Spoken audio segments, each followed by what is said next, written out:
Hi, this is Adam and welcome to another business analysis tutorial. This time we're going to be focusing on stakeholders. A very key area.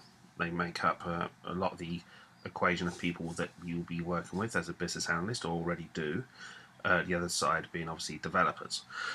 So we're looking at really what are stakeholders. They're people, groups, that may have knowledge or views about an enterprise, organizational structure, enterprise architecture, and business processes.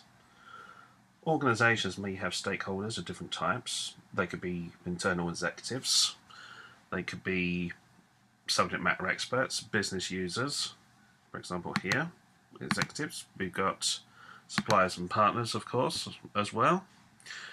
And the levels of involvement they have in projects is very much varied. The diversity creates sometimes conflict of interests and concerns that should be addressed between them as soon as practical by the business analyst. To really maximize the success of your work, you'll need to find the best approach for dealing with each group and person, as well as maintain communication with them. So the following we're going to go over is really some suggestions of ways of tackling these particular tasks. So we're going to look at some basics of stakeholder engagement. We have a chart here. We're looking at stakeholders and some of the different facets we're going to talk about. But really, for the most part, stakeholder engagement is about people skills. You want to show that you're working towards a common goal and get people to work with you, these being obviously the stakeholders. So here are some things you need to do to improve engagement. Firstly, you need to establish trust.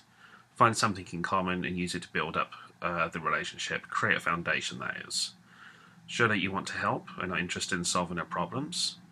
Try to get in their shoes and feel their pain. Show an understanding of the context of the problem.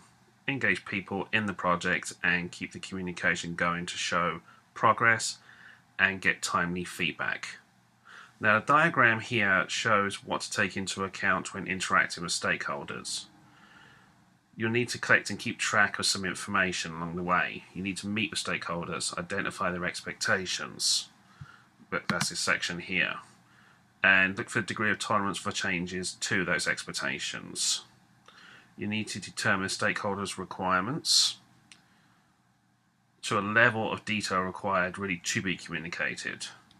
Learn about stakeholder influence in the project, their power, that being the authority and expert knowledge. Authority and influence is very important. It's very political. Identify a level of risk that a stakeholder may bring into the project. Determine communication schedule and format and media for it. So, and obviously with granularity, we look at the level of detail we're going to communicate within those communications. So on larger projects with a lot of people involved, it can be useful to build a matrix with these parameters and monitor them for each stakeholder during each project stage. Remember that stakeholders may come and go also during a project, so a lot of these basics on reinventing how you're going to work with them, introducing yourself, finding that personality type, you might have to do more than once within the course of a project.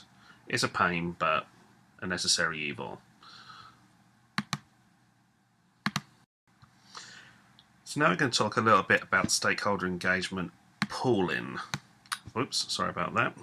So, as you know, all people are different. However, we can identify certain similarities between people and use this knowledge to improve our communication with them and thus actively engage them into our activities. So here's a way to tackle this fairly hard task. When working with stakeholders, look for the illustrated attributes. Make a note of them to use later for planning an engagement approach. And that is planning your engagement approach. Be aware that some people will be a mix of two types, maybe even more, in which case you may need to use a combination of approaches to communicate with them.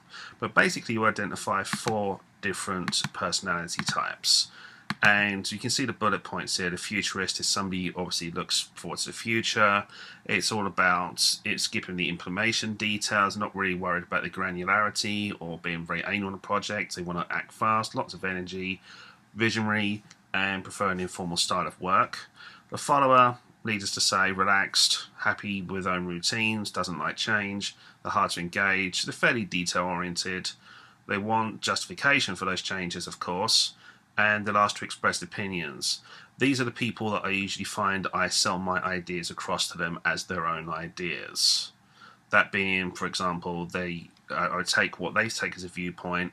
Then in a meeting, making sure they're there, I'll say, "This is what we're going to do, but I want to thank Joe Fred Smith, or whatever his name is, for his idea. This is where we got the inspiration from." He gets a round of applause. He knows he didn't say that, but will he say, "I didn't say that"? No, he won't. The ruler, as we know, they want immediate results. They live in the present, impatient, mainly concerned with the bottom line, quick to declare what the solution should be, and are power-oriented. I guess this is me in a way. And lastly, the good fellow, prepares to stay neutral, happy with the status quo, lives in the present, will always give a shoulder to cry on, but they like to avoid risk, keeps away from conflicts, and happy to agree with group decisions. In a way, this is me as well. So although they're kind of conflicting, I kind of adapt between both personality types within the actual scenario itself. So again, you can have sort of combination of all. It's kind of rare, but usually you're more one of one and more of the other. But you can identify these qualities in the stakeholders you're working with and plan how to engage them accordingly.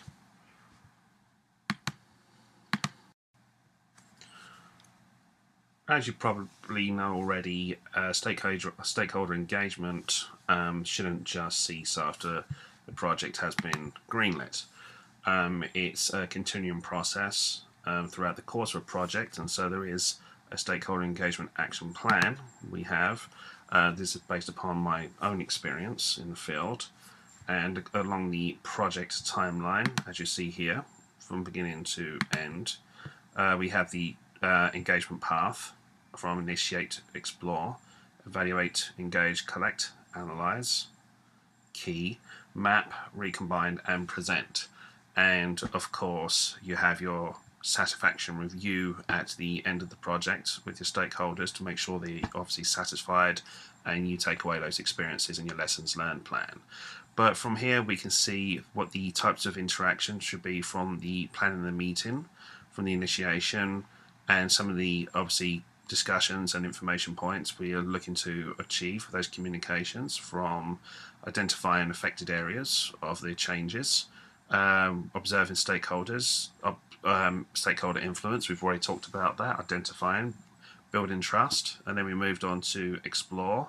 I'm looking at emotions, culture, values, assertion to risk, budget constraints, scope and complexity, and then we start to communicate by evaluation the state conclusions, looking at present status quo, and looking at outlined in our findings, engagement, expectations, action plans, and looking at the confirm the problem, need, opportunity. Collect, obviously, quantitative data. This is more looking at sort of the research side of things with requirements elicitation. Qualitative data, eliciting requirements, gathering data, and classifying data. Documentation and supporting systems, of course. Analysing, not so much engaged in there. This is more sort of regarding the BA and the PMs. We're looking at the problem, cause and impact, trends, patterns, and reusable parts. Then we start to interact again with stakeholders at map to solution to process mapping. We're looking at mapping change processes to stakeholders, interfaces, and solution integration into the existing landscape. Recombination, business benefits, process, systems, and the components.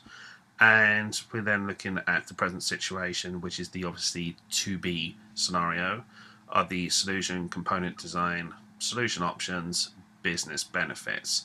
And of course, as already mentioned, we finish off with engaging the stakeholders with satisfaction reviews, either by group or one-on-one. I would suggest one-on-one. Thank you, and hope you found the tutorial beneficial.